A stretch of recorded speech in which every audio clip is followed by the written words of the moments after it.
আপনি পড়ছেন আলহামদুলিল্লাহি রাব্বিল আলামিন আর রহমানির রহিম মালিকি ইয়াউমিদ্দিন ইয়্যাকা না'বুদু ওয়া ইয়্যাকা নাস্তাঈন ইহদিনাস সিরাতাল মুস্তাকিম। অর্থ জানেন না, পড়ছেন শুধু 80 বছর যাবত, এক নেকিও হয়নি 80 বছরে। এটা চ্যালেঞ্জ। আমাদের আশেপাশে এমন কিছু মানুষ আছে যারা অল্প কিছু জেনে সেটা নিয়ে খুব লাফালাফি করে, অথচ এই বিষয়ের সর্বশেষ সিদ্ধান্ত কি, এই বিষয়ে আরো অন্য কোনো কথা আছে কিনা সেগুলো জানে না।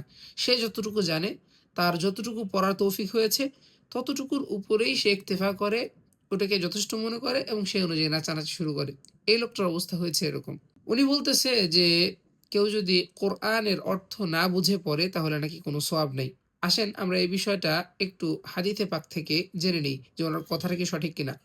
এক হাদিসের মধ্যে আল্লাহ রাসূল সাল্লাল্লাহু আলাইহি ওয়াসাল্লাম বলেছেন, মান ক্বারাআ হারফাম মিন কিতাবিল্লাহ ফালাহু বিহি হাসানাহ ওয়াল হাসানাতু বিআশরি আমসালিহা লা আকুলু আলিফ লাম মিম হারফুন ওয়ালাকিন আলিফুন হারফুন ওয়া লামুন হারফুন ওয়া মিমুন হারফুন। হাদিসের অর্থ এমন যে আল্লাহ রাসূল সাল্লাল্লাহু আলাইহি ওয়াসাল্লাম বলেছেন যে যে ব্যক্তি কোরআনের একটি হরফ পড়বে তার জন্য একটি নেকি এবং ওই একটি নেকিকে 10 গুণ বাড়িয়ে 10টি নেকি দেওয়া হবে। এবং আল্লাহ রাসূল বলতেছেন যে আমি বলছি না যে আলিফ লাম মিম এই তিনটি অক্ষর এক হরফ, বরং আলিফ একটি হরফ, লাম একটি হরফ এবং মিম একটি হরফ, অর্থাৎ প্রত্যেকটি আলাদা আলাদা হরফ। অর্থাৎ কেউ যদি এই আলিফ লাম মিম এই তিনটি অক্ষর পড়ে তাহলে সে 10 নেকি না বরং 30 নেকি পাবে। আমার প্রশ্ন হচ্ছে যে কোরআনের প্রত্যেকটি অক্ষরে যদি এক নেকি হয় আর অক্ষরগুলো যদি ভাঙ্গা হয়, আলাদা আলাদা করা হয়, তাহলে এগুলোর কি কোনো অর্থ থাকে? আশা করি আপনি নিজেও এগুলোর অর্থ বলতে পারবেন না।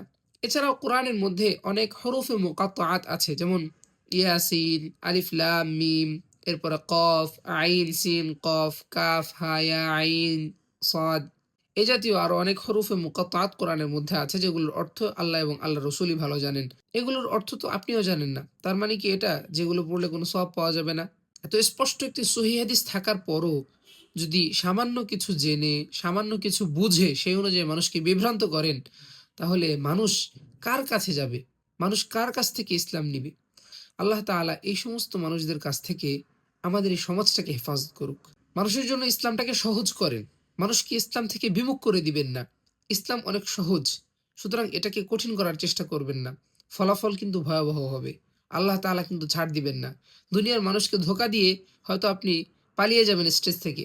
দুনিয়ার মানুষকে ধোঁকা দিয়ে স্টেজ ত্যাগ করতে পারবেন।